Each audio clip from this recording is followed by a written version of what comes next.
మధ్యలో కొంచెం జాగా పెడితే నేను వచ్చి తింటా.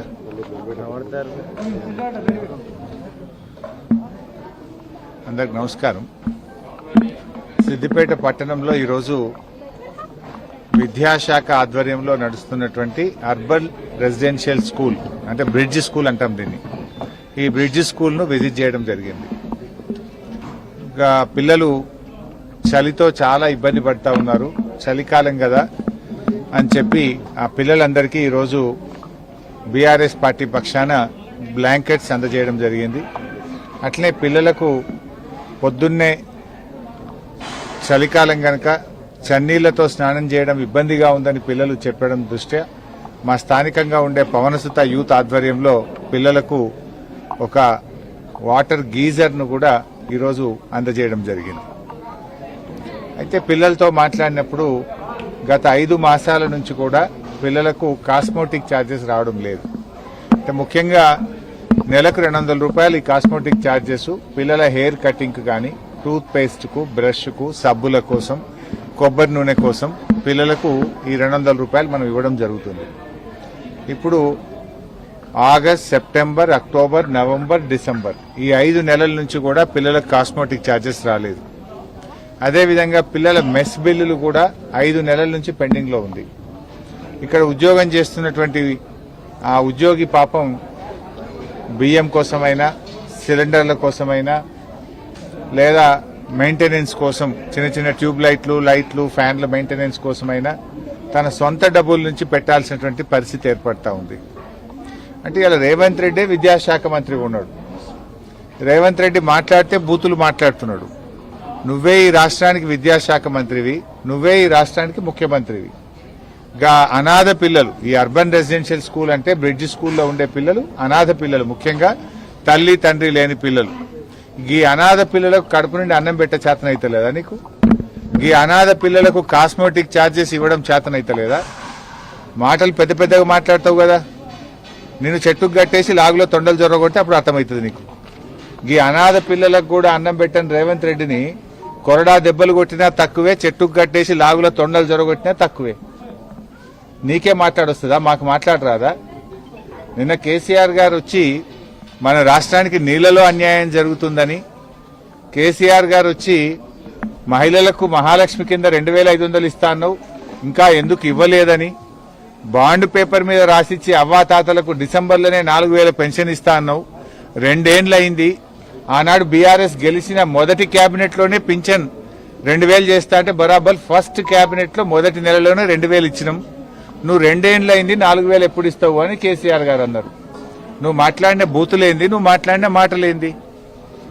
నువ్వేమో విద్యాశాఖ మంత్రి, నేను ఉద్ధరిస్తా, నాకు విద్య మీద ప్రేమ, పేదలంటే ప్రేమ అన్నావు. ఏం ప్రేమ నీది?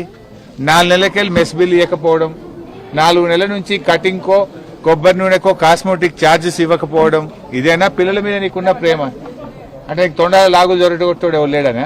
నీ లాగులో టైం వస్తుంది బిడ్డ. నువ్వేదో బిర్రవీగుతున్నావు, అహంకారంతో కళ్ళు నెత్తికెక్కి మాట్లాడుతున్నావు. మళ్ళీ గెలుస్తా, 2/3 గెలుస్తా అని పెద్ద శపథాలు చేస్తున్నా అని మాట్లాడుతున్నావు. వెనకడ కూడా గిట్లే శపథం చేసినావు. కొడంగల్లో ఓడిపోతే రాజకీయ సన్యాసం తీసుకుంటా అన్నావు. పొల్లు ఒడగొట్లే నిన్ను కొడంగల్లో. రాజకీయ సన్యాసం తీసుకున్నావా? మాట తప్పినవా? మాట తప్పినవు నువ్వు.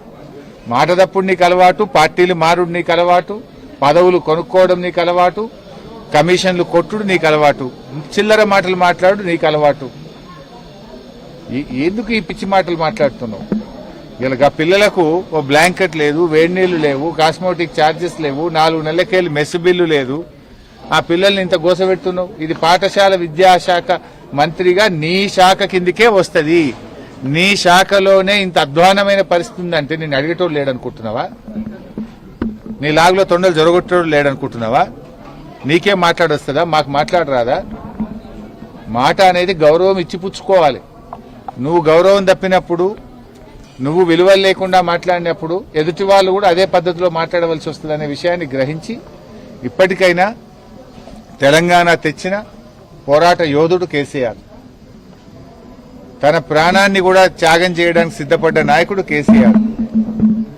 ఎంపీ పదవిని, కేంద్ర మంత్రి పదవిని, రాష్ట్ర డిప్యూటీ స్పీకర్ పదవిని, ఎమ్మెల్యే పదవులను గడ్డిపోచలాగా వదిలి పోరాడి తెలంగాణ తెస్తే నువ్వు ముఖ్యమంత్రి అయ్యావు. కేసీఆర్ లేకపోతే తెలంగాణ ఎక్కడిది, తెలంగాణ లేకపోతే నీ జీవితంలో నువ్వు ముఖ్యమంత్రి అవుతావా? ఎందుకు ఆ పిచ్చి మాటలు మాట్లాడుతున్నావు? వయసులో నీకు తండ్రి లాంటి వాడు, తండ్రి లాంటి కేసీఆర్ గారిని, తెలంగాణ తెచ్చిన కేసీఆర్ గారిని అటువంటి మాటలు మాట్లాడొచ్చునా? నువ్వు ఏ సందర్భంగా ఏం మాట్లాడాలో కూడా తెలియదా నీకు? కేసీఆర్ గారు అడిగిన ప్రశ్నలేంది, నువ్వు మాట్లాడిన మాటలేంది? ఆయన బేసిక్ ఇష్యూస్, రాష్ట్రానికి సంబంధించినటువంటి అత్యంత ప్రధానమైనటువంటి సమస్యల్ని కేసీఆర్ గారు లేవనెత్తారు. వాటికి సమాధానం చెప్పు. ఫార్మా సిటీ అనేది హైదరాబాద్ లో కాలుష్యాన్ని తగ్గించడానికి, ముఖ్యంగా జీడిమెట్ల ప్రాంతంలో ఉండే పొల్యూషన్ ఇండస్ట్రీని ఇక్కడికి తరలించడానికి మేము ZLB జీరో లిక్విడ్ బేస్ తోని ఫార్మా సిటీని ఏర్పాటు చేసినాము. దానికి ఎన్విరాన్మెంట్ క్లియరెన్స్ తెచ్చినాము. దాన్ని నువ్వు రియల్ ఎస్టేట్ వ్యాపారం చేస్తున్నావు అన్నాడు. ఎందుకు చేస్తున్నావు? దాని గురించి సమాధానం చెప్పు.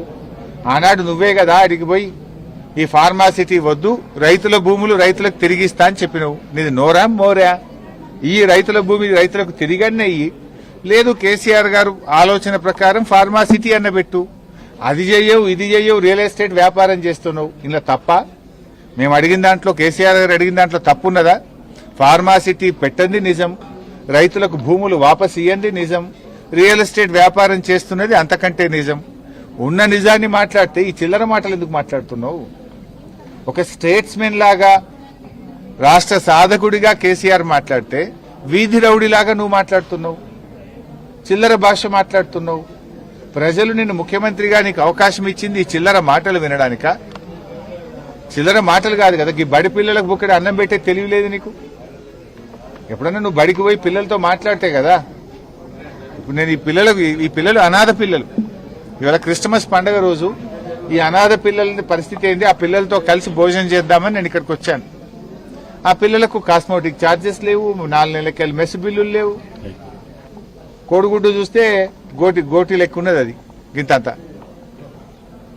నువ్వు మాట్లాడుతావు ఓ గ్రీన్ ఛానల్, ఇప్పటి నుంచి గ్రీన్ ఛానల్లో పెట్టినాయి. ఇక మొత్తం హాస్టల్లకు పైసలు బరాబర్ గ్రీన్ ఛానల్లో పడతాయా? నువ్వు పడ్డాయా గ్రీన్ ఛానల్లో? గ్రీన్ ఛానల్లో పడితే మరి 4 నెలలకెళ్ళి ఎందుకు పెండింగ్లు ఉన్నది? నీ మాటలు కోటలు దాటుతున్నాయి, చేతలు గడప దాటడం లేదు.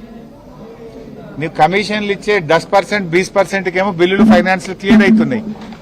SC, ST, BC పిల్లల బిల్లులేమో క్లియర్ గా, ఎందుకంటే పిల్లలు కమిషన్లు ఇయ్యరనే కదా నీకు 20% కమిషన్ రాదు కదా పిల్లలకు కాస్మోటిక్ ఛార్జెస్ ఇస్తే. కమిషన్లు ఇచ్చేటోళ్ళకేమో బిల్లులు ఇస్తారు, కాస్మోటిక్ ఛార్జెస్. ఈ పిల్లలు కమిషన్లు ఇయ్యలేరు కనుక వీళ్ళ బిల్లులు పడాయా? కమిషన్ల రాజ్యమేనండి ఇది. నువ్వే చెప్పినావు కదా పోయినసారి, మేము హాస్టళ్ల బాట బట్టి, గురుకులాల బాట బట్టి పిల్లల ఇబ్బందులను మీ ప్రభుత్వం దృష్టికి తెస్తే నువ్వేం మాట్లాడినావు? లేలే ఇప్పటి నుంచి అంతా గ్రీన్ ఛానల్, పైసలు పడకపోతే తోలు తీస్తా, తోడకలు తీస్తాను. ఇప్పుడు ఎవరు తోలు తీయాలి? నీ తోలు తీయాలి, నీ తోడకలు తీయాలి. ఇప్పుడు నువ్వు చెప్పుడు పైకి చెప్తున్నట్టు లోపలికి వెళ్ళి ఇత్తలేనట్టు నువ్వు. ఇప్పుడు ఎవరు తోలు తీయాలి, ఎవరు తోడకలు తీయాలి అడుగుతున్నా రేవంత్ రెడ్డిని. నువ్వే కదా విద్యాశాఖ మంత్రివి, నువ్వే కదా ఫెయిల్యూర్ ముఖ్యమంత్రివి. మరి ఎవరు తోలు తీయాలి, ఎవరు తోడకలు తీయాలని అడుగుతా ఉన్నా. చిల్లర మాటలు మాను. ఇప్పటికైనా SC, ST, BC హాస్టళ్లు, గురుకుల పాఠశాలలు, కస్తూర్బా స్కూల్స్, పెండింగ్ మెస్ బిల్లులు, కాస్మోటిక్ ఛార్జెస్ తక్షణమే విడుదల చేయాలని డిమాండ్ చేస్తుంది.